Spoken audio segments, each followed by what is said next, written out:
नमस्कार साथियों, स्वागत है आपका उत्कर्ष क्लासेस में। मैं दीपेंद्र सिंह आप सबका स्वागत और अभिनंदन करता हूं। जैसा कि आपने पढ़ा होगा, टाइटल में लिखा है कि आखिर एशिया के सबसे बड़े टीबी अस्पताल से क्यों भाग रहे हैं मरीज। आइए इसके बीच में इसके बारे में थोड़ा सा मंथन करने की आवश्यकता है। मैं आपको बताना चाहता हूं कि एशिया का सबसे बड़ा जो टीबी का अस्पताल है वो दोस्तों स्थित है मुंबई में और इसका नाम है सिवड़ी हॉस्पिटल। और सिवड़ी हॉस्पिटल में लगातार यह देखा जा रहा है 2021 से लेकर 2024 तक कि टीबी के पेशेंट बिना बताए डॉक्टर को हॉस्पिटल से फरार हो रहे हैं। आखिर इसके पीछे का रीजन क्या है, एक मंथन की आवश्यकता है। अगर ऐसे ही पेशेंट भागते रहे 2021 से 24 तक 83 पेशेंट बिना बताए भागे। ये आरटीआई के दावा, ये चेतन कोठारी जी ने आरटीआई किया था, उसके बाद ये रिपोर्ट जारी की गई है। 83 तो बिना बताए भागे और 2021 से 24 तक अब तक करीब 1547 पेशेंट ने जबरदस्ती डिस्चार्ज लिया इस हॉस्पिटल से। आखिर ऐसी क्या खास बात है, इसके बारे में हम लोग जानेंगे। और ऐसे ही मरीज अगर भागते रहे तो हमारे देश के यशस्वी प्रधानमंत्री श्री नरेंद्र मोदी जी ने जो 2018 में एक तपस्या ली है, एक जो प्रण किया है कि पूरा विश्व जो है वो टीबी को हराएगा 2030 में। ग्लोबल अगर हम लोग सस्टेनेबल डेवलपमेंट पे जाएंगे तो कुछ हमारे ग्लोबल एविएशन है, हमारे कुछ ग्लोबल लक्ष्य हैं। तो विश्व का लक्ष्य जो है वो पूरे विश्व को 2030 तक टीबी मुक्त बनाना है। लेकिन हमारे यशस्वी प्रधानमंत्री श्री नरेंद्र मोदी जी ने जनता को यह भरोसा दिलाया है कि वर्ष 2025 में भारत जो है वो टीबी मुक्त हो जाएगा।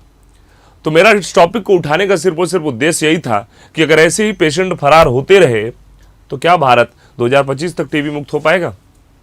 और WHO की एक रिपोर्ट है, वर्ल्ड हेल्थ ऑर्गेनाइजेशन की एक रिपोर्ट है। वर्ल्ड हेल्थ ऑर्गेनाइजेशन ये कहता है कि पूरे विश्व में जो 1 करोड़ मामले आए उसमें करीब करीब 27% मामले टीबी के सिर्फ भारत में है। मतलब सबसे ज्यादा पेशेंट जो है 1 करोड़ में 27 लाख पेशेंट सिर्फ भारत में है। मतलब टीबी के मामले सबसे ज्यादा कहां देखे जा रहे हैं, तो भारत में देखे जा रहे हैं। तो ऐसे कैसे इस तपस्या को, इस प्रण को हम पूरा करेंगे, आइए जानते हैं सबसे पहले हम कि आखिर सिवड़ी हॉस्पिटल से जो पेशेंट है वो क्यों भाग रहे हैं, उसके पीछे कारण है। पहला कारण परिजन है और दूसरा कारण हॉस्पिटल में जो अव्यवस्था फैली हुई है। ये दोनों कारण है। पहला कारण परिजन क्यों है। आज भी हमारे यहां टीबी को कलंक के रूप में देखा जाता है। कहते हैं कि टीबी एक संक्रामक बीमारी है। बिल्कुल टीबी एक संक्रामक बीमारी है। यदि टीबी के पेशेंट के साथ आप खाना खाएंगे, पानी पिएंगे, एक तरीके से साथ बैठकर आप बात कर रहे हैं बहुत कम डिस्टेंस में, तो आपको टीबी होने की संभावना है। इसलिए टीबी के पेशेंट से कम 6 फीट की दूरी मेंटेन करके आपको बात करनी चाहिए और मास्क लगाना चाहिए। लेकिन टीबी गैर संक्रामक हो जाता है लगातार। हमारे पास इसकी वैक्सीन अवेलेबल है, बीसीजी की वैक्सीन, बैसिलस कॉलमेट ग्यूरिन, बीसीजी की वैक्सीन हमारे पास अवेलेबल है। बच्चे को लगाई जाती है जन्म के पश्चात। हमारे पास MDT है, मल्टी ड्रग थेरेपी है। लेकिन अगर किसी को ड्रग रेजिस्टेंट अगर टीबी हो गई, multi drug resistant, extensive drug resistant TB अगर हो गई, तो हो सकता है कि उसका इलाज 1 से 1.5 साल तक चले। तो परिजन क्या कर रहे हैं, उनके घर वाले क्या करते हैं, पेशेंट को एडमिट तो करा दिए लेकिन उससे मिलने नहीं जाते, एक तरीके से उससे नाता तोड़ ले रहे हैं, मुंह मोड़ लेते हैं। क्यों? क्योंकि उनको लगता है कि उनके घर में अब वहाँ से टीबी ना आ जाए। छोटे बच्चे हैं, मम्मी है, पापा है, वाइफ है, कोई भी हो सकता है, तो उनको टीबी ना हो। तो एक तरीके से पेशेंट से जो साइकोलॉजिकल अटैचमेंट है ना, वो एक तरीके से डिटैच हो रहा है। पहला कारण तो भागने का ये है, वो अकेलापन महसूस कर रहे हैं। ये आरटीआई का रिजल्ट मैं आपको बता रहा हूं। अकेलापन के महसूस होने के कारण वो पेशेंट क्या कर रहे हैं, भाग रहे हैं। और दूसरा जो इसका कारण है, सिवड़ी हॉस्पिटल ये कहता है कि हमारे पास 1000 आईसीयू के बेड अवेलेबल है। लेकिन बहुत सारे परिजनों का यह दावा है कि वहां पे टीबी होने के बाद, जैसे कोई लड़की के साथ अभी महाराष्ट्र में केस भी हुआ था, उस लड़की की मौत भी हो गई इस चक्कर में, उसके बारे में आप पढ़िएगा। तो कहने का मतलब है कि हॉस्पिटल तो ये कह रहा है कि हमारे पास 1000 आईसीयू के बेड टीबी के पेशेंट के लिए हैं, लेकिन बहुत सारे परिजनों का दावा है कि वहां पर टीबी के जो पेशेंट है उनको आईसीयू में बेड मिल ही नहीं रहा है। तो कहने का मतलब है कि बेड का क्या हो रहा है और एक व्यवस्था जो खराब हो रही है, इस वजह से भी टीबी के पेशेंट वहां से भाग रहे हैं। टीबी एक संक्रामक बीमारी है। टीबी कैसे होता है, मैं फिर से बता रहा हूं, एक बैक्टीरिया है। जैसे कि आप देख सकते हैं कि आपके लंग्स में इन्फेक्शन करता है। आपके लंग्स में एल्वेलाई सेल्स होती हैं, एल्वेलाई कोशिका होती हैं, यहां पर ये बैक्टीरिया इन्फेक्शन करेगा। और बैक्टीरिया का नाम होता है दोस्तों माइकोबैक्टीरियम ट्यूबरकुलोसिस। ये बैक्टीरिया जैसे ही आपके लंग्स के एल्वेलाई सेल्स में जाएगा, बैक्टीरिया भी आपको दिख रहा है यहाँ पर, ट्यूबरकुलोसिस के बैक्टीरिया, मैंने नाम बताया आपको, माइकोबैक्टीरियम ट्यूबरकुलोसिस। आपके लंग्स को डिग्रेड कर देता है। आपके लंग्स की जो प्लूरा मेम्ब्रेन है इसको भी डिग्रेड कर देगा, एल्वेलाई को डिग्रेड कर देगा। एक तरीके से ब्लीडिंग होनी शुरू हो जाती है, खांसी के साथ ब्लड का आना, एक तरीके से छींक के साथ ब्लड का आना, खून की उल्टियां होना, ये सारे लक्षण शुरू हो जाते हैं। वेट लॉस बहुत तेजी से होता है, भार में कमी आ जाती है। लेकिन डरने की आवश्यकता नहीं है। गांव में ये समस्या आज भी ज़्यादा फैली हुई है, क्योंकि गांव में सब नॉर्मल डिलीवरी चाहते हैं। नॉर्मल डिलीवरी का मतलब है कि डॉक्टर के पास जाने से बचते हैं। उनको लगता है कि डॉक्टर के पास यदि डिलीवरी कराने जाएंगे तो उनका पैसा ज़्यादा खर्च होगा। लेकिन मैं आपको इस प्लेटफॉर्म पे खड़े होकर कुछ जानकारी, देखिए यूट्यूब एक बहुत अच्छा माध्यम है कि आप गांव में भी इन संदेशों को पहुंचा सकते हैं, क्योंकि आजकल वहां पे भी स्मार्टफोन चल रहे हैं।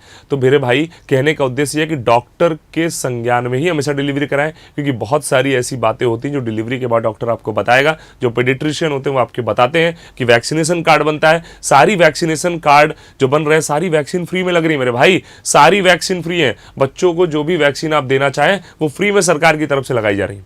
हालांकि कुछ वैक्सीन ऐसी भी हैं, अगर आप चाहें तो मेडिकल में जाके, आप किसी हॉस्पिटल में जाके पैसे दे के भी लगवा सकते हैं।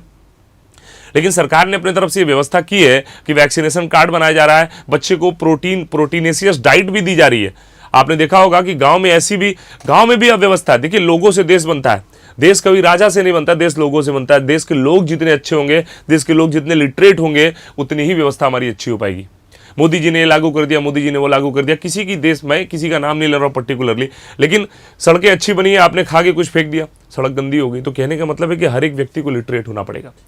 आज समाज में हमारे, देखिए गांव में आज भी देखिए, कुपोषण से लड़ने के लिए मैं आपको एक रिपोर्ट देता हूं, 250 मिलियन वर्ष में बच्चे ऐसे पैदा हो रहे हैं जो अंधे पैदा हो रहे हैं जन्म से, मतलब विटामिन ए की कमी, माल न्यूट्रिशन, कुपोषण। भारत में आज भी कुपोषिता है, जहां पे 2 टाइम लोगों को खाना नहीं मिल पा रहा है। भारत आज भी वो देश है ऐसा। तो कहने का मतलब है, हमें विकास करना है तो हमें सबसे पहले स्वास्थ्य पे ध्यान देने की आवश्यकता है। अब सरकार ने इस स्वास्थ्य को सुधारने के लिए, कुपोषण से लड़ने के लिए, बच्चों को, जो बच्चे पैदा होते हैं उनके परिजनों को, बच्चे के लिए, माता के लिए एक अच्छे डाइट की व्यवस्था करते हैं, प्रोटीन की व्यवस्था करते हैं। और गाँव में देखिए, उस प्रोटीन को भी लेकर बेच दिया जाता है। ये बातें मैंने क्लास में भी बताई और बहुत सारे लड़कों ने एग्री कहा कि हाँ सर, हम लोग भी बेच देते हैं। तो कहने का मतलब है कि यदि भारत को टीबी मुक्त बनाना है 2025 में, तो इसमें कहीं ना कहीं हर एक व्यक्ति का योगदान होना आवश्यक है। जब तक हर एक व्यक्ति योगदान नहीं करेगा तो भारत टीबी मुक्त नहीं हो पाएगा। और टीबी दुनिया की दूसरी सबसे ज्यादा जानलेवा बीमारी है। अभी तक विश्व में सबसे ज्यादा जो मौतें हुई हैं, कोरोना हो चुका है। वो याद रखिएगा, कोविड-19 जो कि 2019 में चाइना के वुहान में फैला था, ये एक पेंडेमिक बीमारी हुई और सबसे ज्यादा जाने जो गई वो कोरोना में गई। पहले नंबर में सबसे ज्यादा जान कोरोना में, और दूसरा आज भी टीबी बना हुआ है। तो टीबी को हल्के में नहीं लेना है। हमें टीबी से यदि लड़ना है तो हमें टीबी के लिए लिटरेट होना पड़ेगा। हमें इसके बारे में एक जानकारी जुटानी होगी और ये समग्र जानकारी हमें दूसरों तक पहुंचानी होगी। याद रखिएगा, टीबी के पेशेंट यदि हैं तो उनसे हेट करने की आवश्यकता नहीं है, उनके इलाज कराने की आवश्यकता है। याद रखिएगा, टीबी दिवस 24 मार्च को मनाया जाता है। और भारत की देखा देखी, भारत ने उस समय शुरू किया था एक तरीके से डॉट प्रणाली, डायरेक्ट ऑब्जर्वेशन ट्रीटमेंट। ये मैं बात बता रहा हूं 1990 के आसपास की, डायरेक्ट ऑब्जर्वेशन ट्रीटमेंट। यदि आपको लगातार खांसी आ रही है तो उस समय सरकार ने क्या किया कि खांसी आ रही किसी पेशेंट को उठाइए, उसे डॉक्टर के देखरेख में रखिए, उसका इलाज करिए। जब उसकी खांसी बंद होगी, सारी चीजें बंद होगी, तो उसको घर भेजिए। मैसेज किया जाता था उसको कि आप अपनी दवा खाइए। इसी चीज को चाइना ने लागू किया, पाकिस्तान ने लागू किया, बहुत हद तक लोगों ने कब किया। लेकिन आज भी हम टीबी के सबसे बड़े संक्रामक देश बने हुए हैं। तो कहीं ना कहीं इस पर ध्यान देने की आवश्यकता है। और कहने का उद्देश्य मेरा ये है कि परिजन, जो टीबी के पेशेंट के परिजन हैं, उन्हें भी खासा ध्यान देने की आवश्यकता है।